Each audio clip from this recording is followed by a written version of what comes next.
I am Groot. Those three famous words are the words uttered by everybody's favourite sentient tree. Although his phrase has stayed the same, some things about him have changed. I don't know if you've noticed, but Groot has got cute. In Guardians 1, when Groot was kind of the best, he dies and then becomes reborn, or at least so we all thought. And when I say we all thought, I think including the writers at the time. Until recently, James Gunn actually told us that the Groot we all know today is actually the son of former Groot.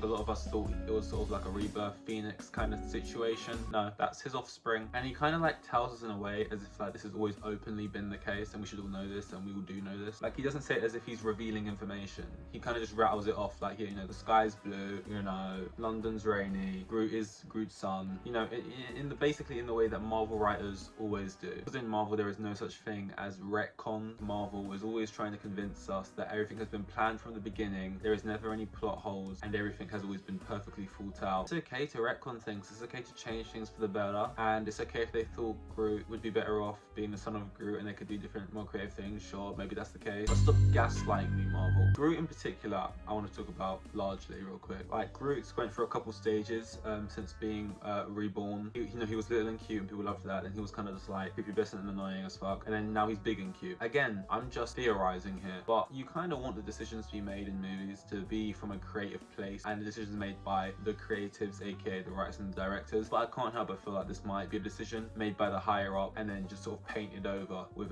this is a creative decision, finish. Same way how in Doctor Strange and the Multiverse of Madness, I feel like it was a Kevin Feige decision and not a Sam Raimi decision to have that whole Illuminati scene where we can just chuck in some cameo characters that no one really gives a shit about, just trying to bump the numbers, trying to get more sales or whatever. Probably off the back of No Way Home, I don't know, they came on pretty close to each other, so I don't know if that's why, but it just felt like a worse version of that, less earned. This feels similar in the sense that Groot got young and people liked cute Groot. You know, the kids love him, he's flying off the shelf, and he's perfect for Funko Pops, you know what I mean? And it's great for Marvel, it's great for Kevin Feige's pocket. And then he gets older and they get a little bit of a taste of what it could look like if they just sort of take Groot in a similar direction. And they're like, no, this Groot don't sell as good as the old one. What we're gonna do, we're gonna babyfy him up again, make a whole new model so he can sell a new type of toy, you know, because now he's got a new silhouette, and he's gonna be cute again. The kids love cute Groot, and we can't lose that. We can't lose the easy jokes that can be had from simply cutting to Groot to undercut a serious moment where Groot says something like, I don't know, I am Groot, and then, you know, laughter ensues. And, you know, James Gunn's hit that information okay, we've got to change Groot because, you know, we want to be different, they want this and that, we want to hit these quotas. And it doesn't really make sense though, actually, if we do that, because it doesn't feel like Groot anymore. Okay, I know what I'll do, we're going to change the canon to that he is Groot's son and not actually a rebirth of Groot, and we're going to pretend like it's always been that way, and yeah, cute Groot sells. Annoying as fuck bitch ass Groot doesn't sell. We need cute Groot. Make it work. Make it work. And because of those decisions, that has led to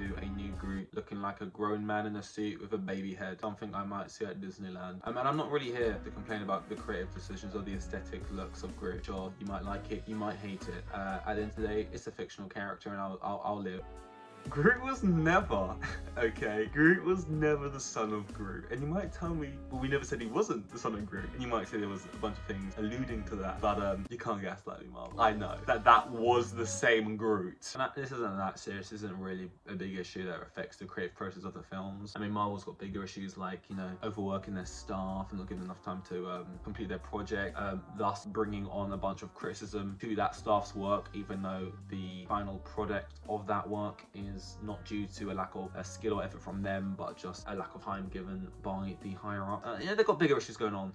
We all saw Thor: Love and Thunder. This is just unimportant fun, something I've noticed, and I hope people have noticed it as well. So I didn't find any clips to actually support what I'm saying. If you know, you know. You've seen them, we've all seen it. You know what I mean? It's kind of hard to just Google Marvel gaslighting in interviews. I didn't know what to type in to find these things, but I remember watching them real time with the anyway. But yeah, that's all.